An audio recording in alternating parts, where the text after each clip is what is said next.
Speaking on behalf of the President, His Excellency Uhuru Kenyatta, the Cabinet Secretary from the Environment and Forestry Ministry, Keriako Tobiko, pointed out that the continent has shared ecosystems and that natural resources have no boundaries. It is essential that the relevant stakeholders continue to speak in one voice to safeguard the basis of development and seek transformative solutions. That we have a unified voice when we go, as we proceed to COP24. We showcase our own solution.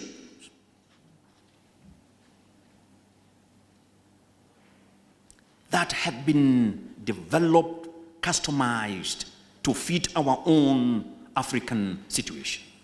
He said that local communities, the women and youth, needed to be engaged in Africa's effort to combat the unpredictability of climate change because they also have the knowledge and solutions, and they are the most vulnerable members of our communities.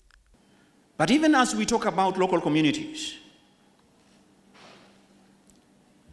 it would be unfair to imagine that even within communities we have the most vulnerable groups within our communities.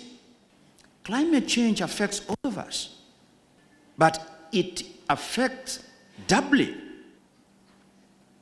several times, tenfold, the most vulnerable members of our communities, the youth,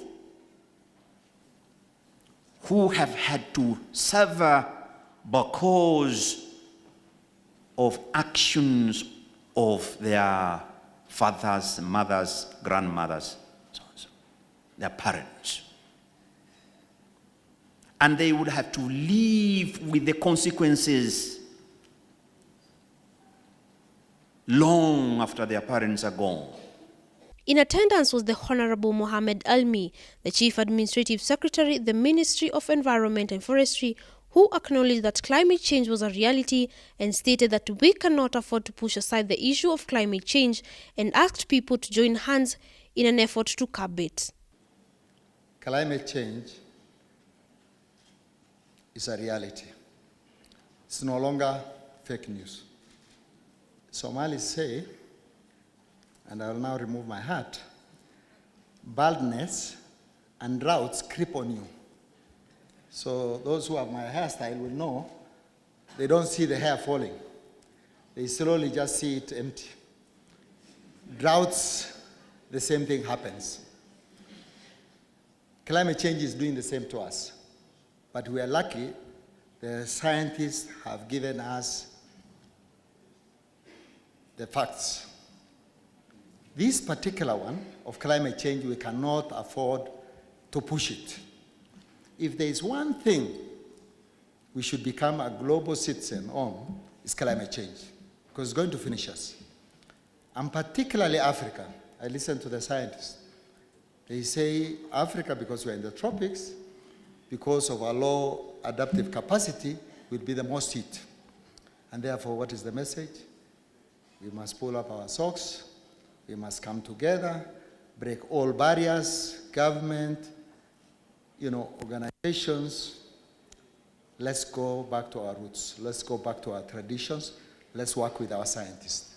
While speaking to the press, Vihiga County Boss Governor Dr. Wilbur Otichilo pointed out the need for African governments to include a climate change program in the national budget, which is to be implemented even as the countries await the climate finance funds from developed nations.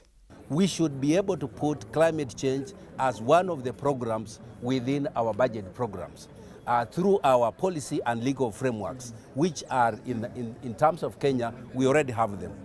In that way, we are sure that we will be addressing the issues of climate change as we await for these finances that are promised. The Secretary General of Pan-African Climate Justice Alliance, Mithika Mwenda, stated that the national governments have an important role in terms of addressing corruption for them to be able to access the funds for climate change action. The obligation of the governments to address corruption within the framework which are established in that country.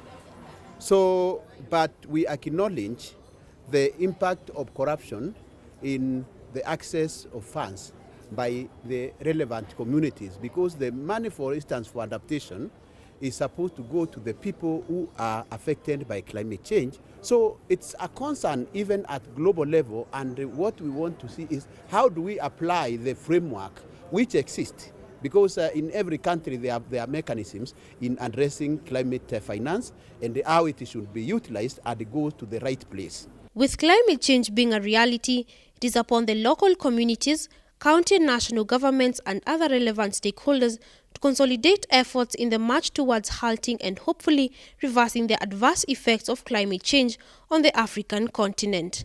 For Brand Plus TV Business News, I am Daisy Wambua.